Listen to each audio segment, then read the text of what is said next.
تو قرآن خوانی کیا عمل ہے میرے بھائی؟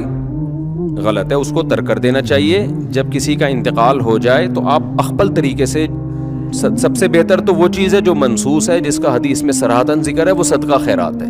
سب سے بہتر وہ ہے. اس کو آج کل لوگ فوکس نہیں کر رہے، قرآن خوانیوں پہ پورا زور لگایا ہوا ہے، اور پھر اس میں دیگیں چلتی ہیں، کھانے چلتے ہیں، لوگ آتے ہیں بوٹیاں پھوڑ رہے ہوتے ہیں، ایک عجیب ہی منظر ہوتا ہے. ولیمے اور میت کا فرق کیا ہو گیا؟ ختم. تو یہ پھوڑنے پھاڑنے کے ٹائم نہیں ہے. یہ اخپل طریقے سے چپکے سے غریب کو صدقہ کر دو، اور اپنے طور پہ کوئی تلاوت کرنا چاہے تو اس میں بھی کوئی حرج نہیں ہے. اگرچہ تلاوت میں فقہا کا اختلاف، جیسے آپ نے کہا بھائی فلاں آیت پڑھ کے مجھ پہ دم کر دیں، مجھے بڑا فائدہ ہوتا ہے، تو اب اس کے لیے ثبوت کی ضرورت نہیں ہے. تو جیسے ایک صحابی رسول نے کسی پہ جن تھا تو سورہ فاتحہ پڑھ کے دم کر دیا، تو ان کو تو نہیں پتا تھا کہ اس سے فائدہ ہوگا، نہ نبی سے انہوں نے پوچھا تھا. بعد میں اطلاع ملی تو آپ نے فرمایا کہ یہ تو رقیہ ہے، سورہ فاتحہ تو اس سے تو فائدہ ہوتا ہے. یا سورہ بقرہ کا ورد کرا لیا گھر کے اندر. سمجھتے ہو حدیث میں آتا ہے سورہ بقرہ جس گھر میں پڑھی جاتی ہے اس گھر میں شیاطین نہیں آتے، حدیث کا مفہوم ہے.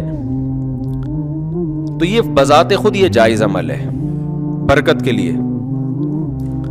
لیکن بعض علماء کی رائے یہ ہے کہ لوگ برکت والی قرآن خوانی اور ایصال ثواب والی قرآن خوانی میں فرق نہیں کرتے، تو یہ والی قرآن خوانی ذریعہ بنتی ہے وہ والی قرآن خوانی کا. سمجھ میں آ رہی ہے بات؟ یہ ذریعہ بنتی ہے کس چیز کا؟ ایک بدعت کا. ایک بات تو یہ. دوسری بات یہ کہ یہ جو برکت کے لیے قرآن خوانی عام طور پہ گھروں میں ہوتی ہیں، مدرسوں سے بچوں کو بلایا جاتا ہے، بچے بیچارے کھاپے کی نیت سے آتے ہیں، وہ صحیح طرح پڑھتے بھی نہیں ہیں، انتظار کر رہے ہوتے ہیں کھانے میں کیا ملے گا. ابے فلاں کے یہاں گئے تھے، ایسی مزے کی نہاری کھلائی تھی، اس کی بریانی میں بوٹیاں ہی نہیں ہیں، گوشت ایسا ہے، تو برکت گئی تیل لینے.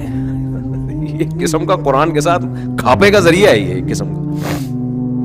بچوں کی عادتیں بھی خراب ہوتی ہیں اس سے، مفت کی عادت پڑتی ہے بچوں کو. محتمم کے اپنے مزے ہوتے ہیں کہ فری پھوکٹ میں آج ایک ٹائم کے کھانا کیا ہو گیا ہمارا، بچ گیا، آج والا کام ہے وہ اس دن ڈال دیتے ہیں. سمجھتے ہیں کہ نہیں سمجھتے؟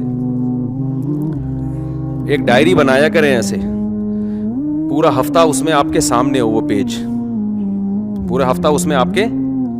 ابھی میں بتاتا ہوں، یہ حدیث کی تشریح میں بتاتا ہوں میں تو، کیونکہ یہ حدیث کی میں نے تشریح شروع کر دی، وہ پھر ترتیب سے چلے گی تو زیادہ فائدہ ہوگا.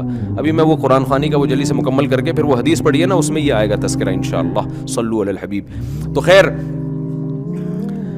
آپ نے دوسری قسم ہے قرآن خوانی کی رقیہ، جس کو برکت کی قرآن خوانی کہتے ہیں. تو فی نفسی ہی یعنی بذات خود یہ جائز عمل ہے، لیکن بعض علماء اس کے خلاف ہیں کہ بھئی گھر والے بیٹھ کے کر لیں، جیسے سورہ بقرہ پڑھنی ہے سب اکٹھے گھر والے کر لیں. یہ باہر سے ادھر ادھر سے پبلک کو بلانا اور یہ سب چیزیں، اس کے فسادات زیادہ ہیں، اس میں وہ برکت رہتی بھی نہیں ہے. کھاپے کا تذکرہ زیادہ ہوتا ہے، اور جو رقیہ کا جو مقصد تھا وہ مقصد پوری طرح حاصل نہیں ہوتا. بہرحال اگر کوئی کرتا بھی ہے تو اس پہ اتنا سخت انکار نہیں کیا جائے گا.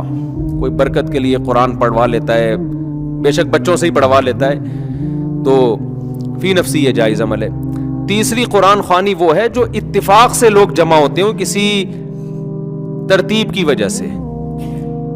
اس کی مثال ایسے جیسے ہم فجر سے پہلے 2 سنتیں پڑھتے ہیں نا، تو اب سب لوگ آ کے پڑھ رہے ہوں، لوگوں نے جمع نہیں کیا، لیکن چونکہ ٹائم ہے سنتوں کا تو سب پڑھ رہے ہوتے ہیں، تو دیکھنے میں ایسا لگتا ہے سب اجتماعی سطح پہ پڑھ رہے ہیں، حالانکہ وہ ایک اتفاقی ان کا آپس میں ربط ہو گیا ہے. تو ایسے ہی دینی مدرسوں میں یہ ہوتا ہے کہ بچوں کو تلاوت کا ٹائم دیا جاتا ہے، تو اس کا ٹائم بتایا جاتا ہے، بھائی صبح ناشتہ ہے اتنے بجے، پھر پڑھائی ہے، پھر یہ ہے، پھر یوں ہے، پھر رات عشاء ہے، پھر عشاء کے بعد سب نے کیا کرنا ہے؟